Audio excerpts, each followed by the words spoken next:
topic of discussion is redefining education with love.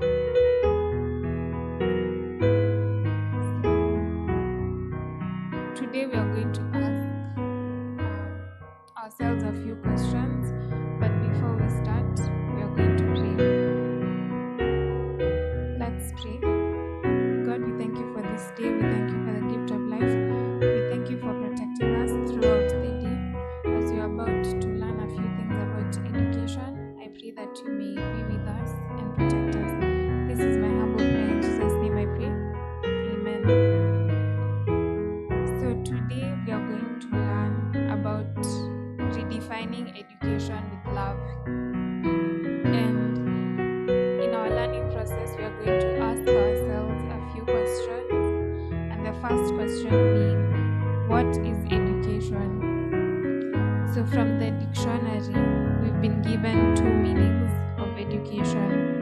The first one being the very common one, which all of us use, and that is education is the process of receiving or giving systematic instructions, especially at school or university. That's the definition most of us use from a day-to-day basis. A different definition of education is an enlightening experience. Today we are going to focus on the second meaning, which is an enlightening experience. We are going to look at education as an enlightening experience. So this second definition is going to be what is guiding us through this study. So as we continue with our learning process, we are going to continue to ask ourselves questions. So the next question is, what is the importance of education? So most of us know the known importances of education, which every one of us knows.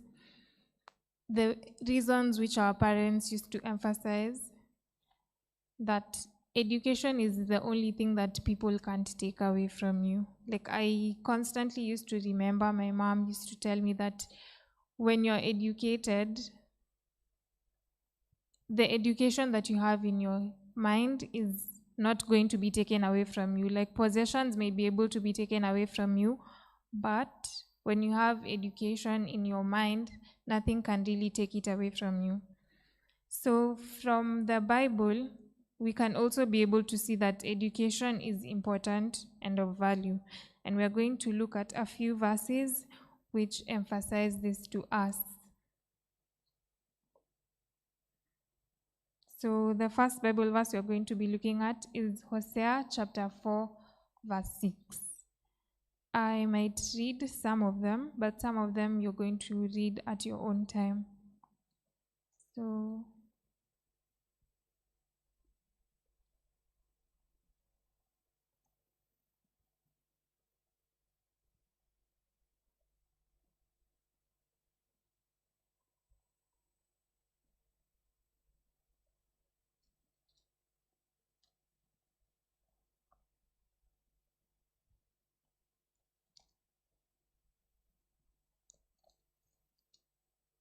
Hosea chapter 4, verse 6 says, "My people are destroyed for lack of knowledge. Because you have rejected knowledge, I reject you from being a priest to me. And since you have forgotten the law of your God, I will also forget your children." So from Hosea, we learn that education is important because it helps us to avoid destruction and death. It might be in the literal sense of actual death, where you sleep and don't wake up, because if you have knowledge, you might be able to prevent certain kinds of death because you are equipped with the knowledge. And also it enables us to avoid God forgetting us, because when we reject, we are being told that when we reject his laws, he's going to forget our children and our offspring. So another Bible verse that tells us that education is important is Proverbs chapter 4 verse 13. Proverbs chapter 4 verse 13. Proverbs chapter 4 verse 13 says,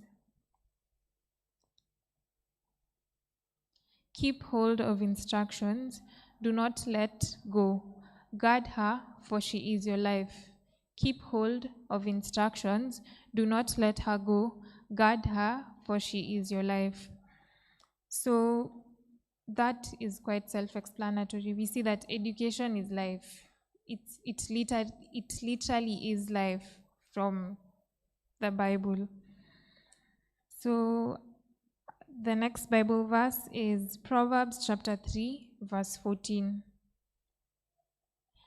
And that says, "For the gain from her is better gain from silver, and her profit better than gold. For the gain from her is better than gain from silver, and her profit better than gold." So education has been valued to be higher than silver, to be higher than the value of silver and gold. And today we can equate the value of silver and gold to the value of money. So education is valued even higher than money. Another reason as to why the education is important, we find that from 2 Corinthians chapter 4, verse 16 to 17. 2 Corinthians chapter 4, verse 16 to 17.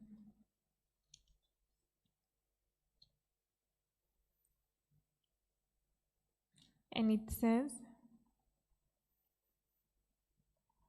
"So we do not lose heart, though our outer self is wasting away, our inner self is being renewed day by day.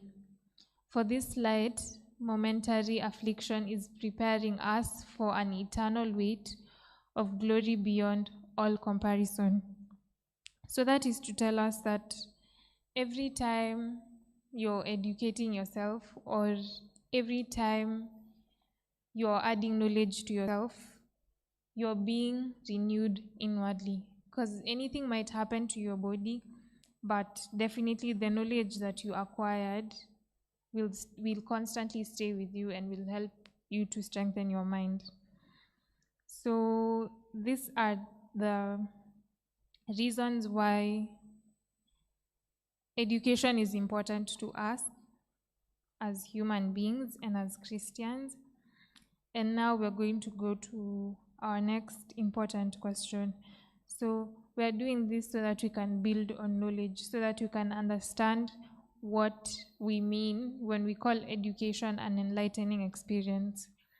So the next question is, what is more important than education? Like, what is above education? Because we're seeing education is above money, and education is also being referred to as life. So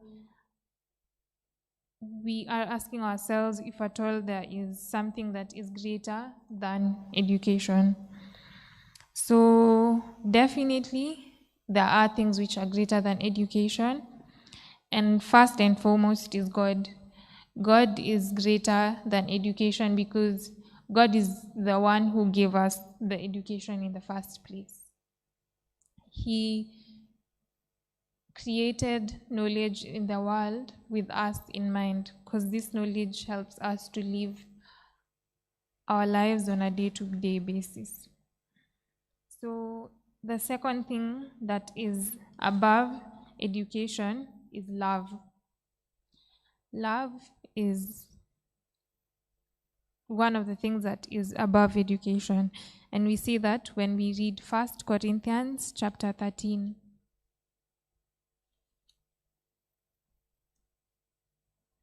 1 Corinthians chapter 13. I think a lot of us are like familiar with the Bible verse because it talks about love. It goes in depth about how important how important love is in all aspects of life. So 1 Corinthians chapter 13 says,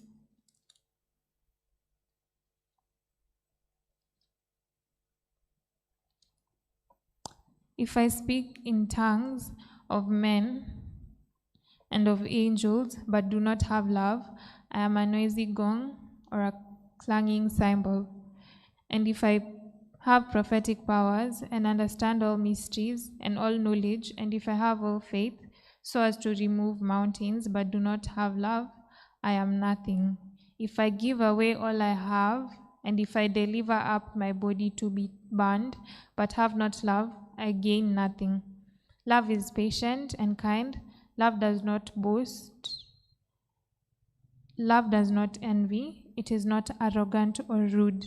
It does not insist on its own way.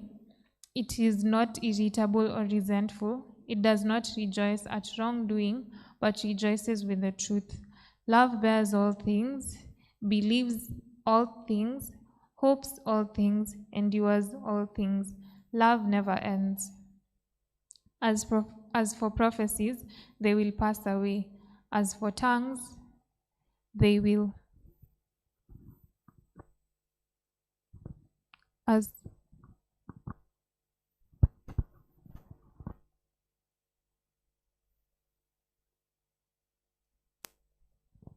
as for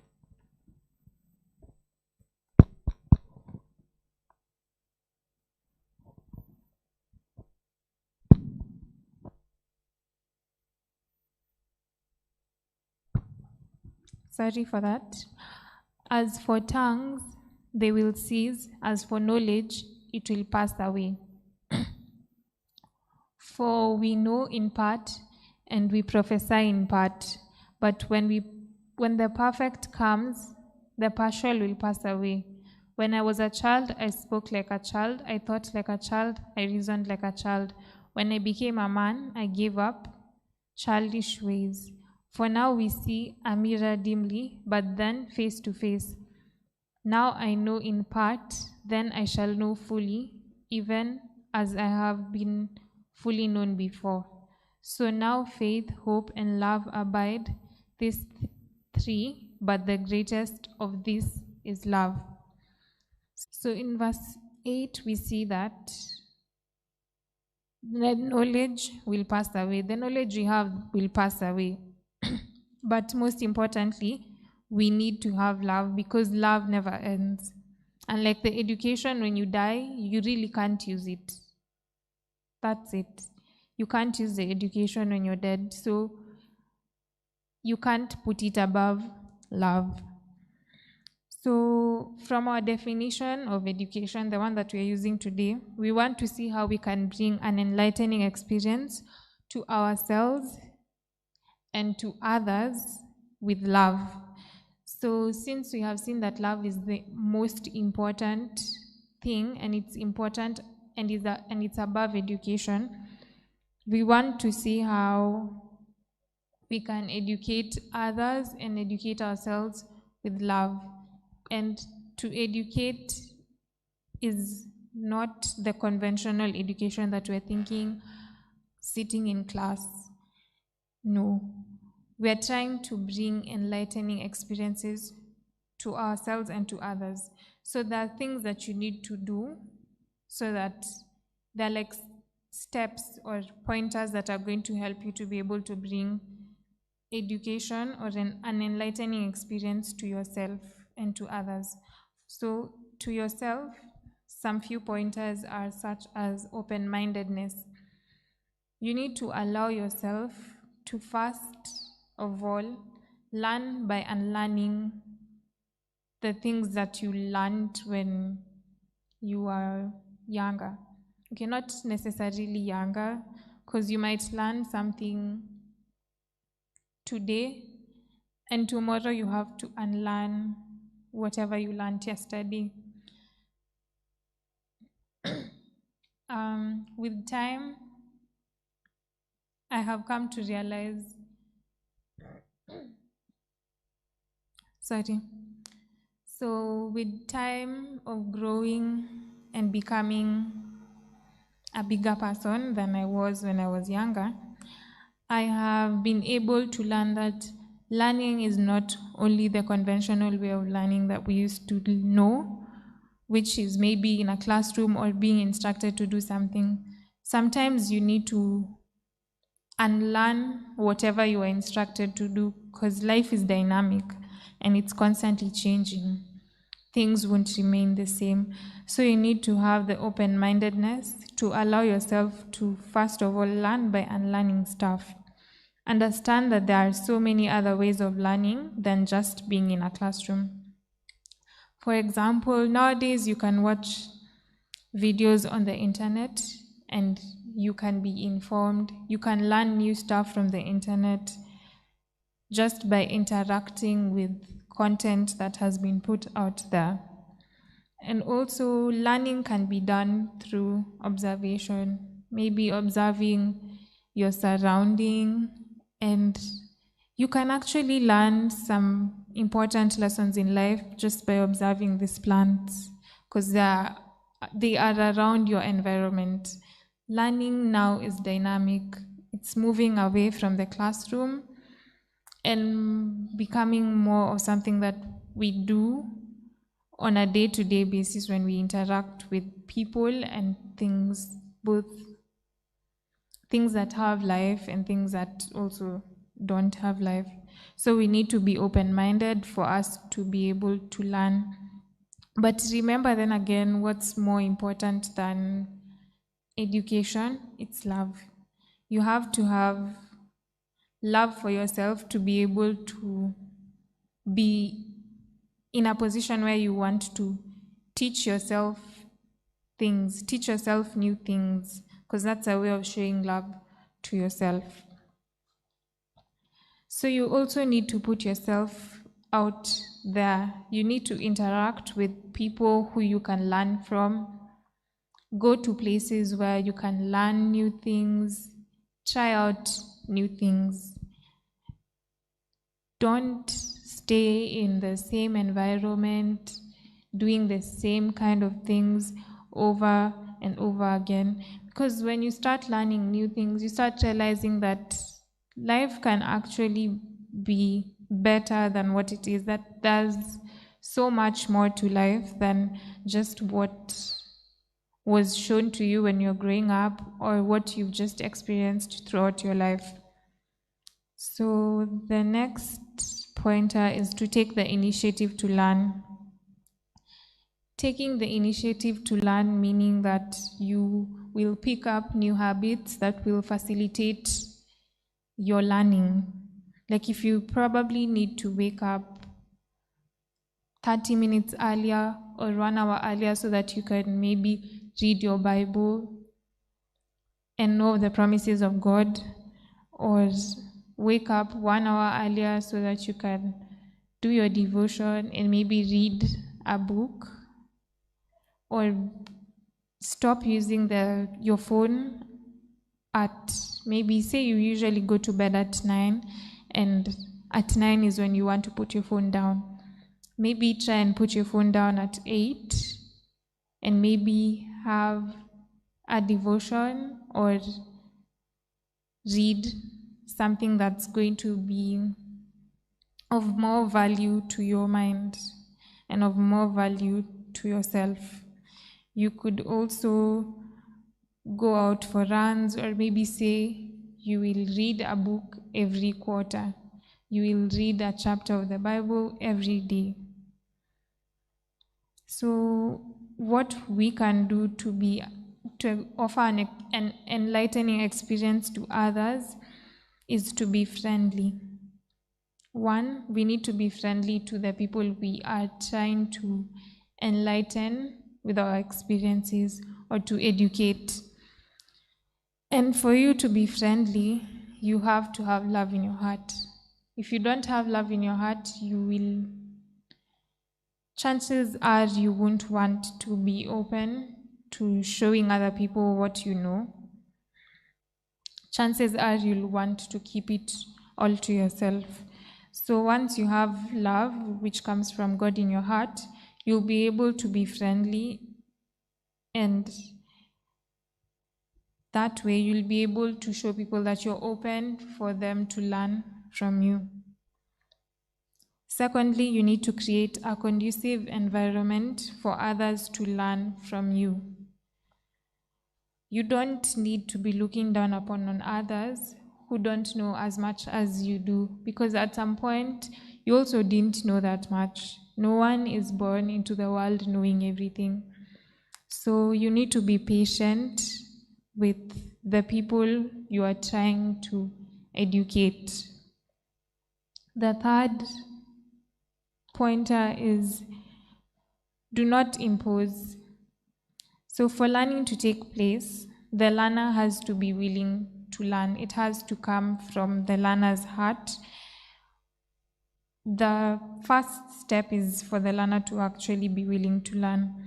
So when you try and impose the education on them, you are otherwise wasting your time, because it's not going to be received as it's supposed to be received. Like, they might receive it but not use it. So instead of imposing, you could probably try and educate those who want to be educated, because you'll save time and you'll reach more people. So, as I said, we had a few important verses from 1 Corinthians chapter 13.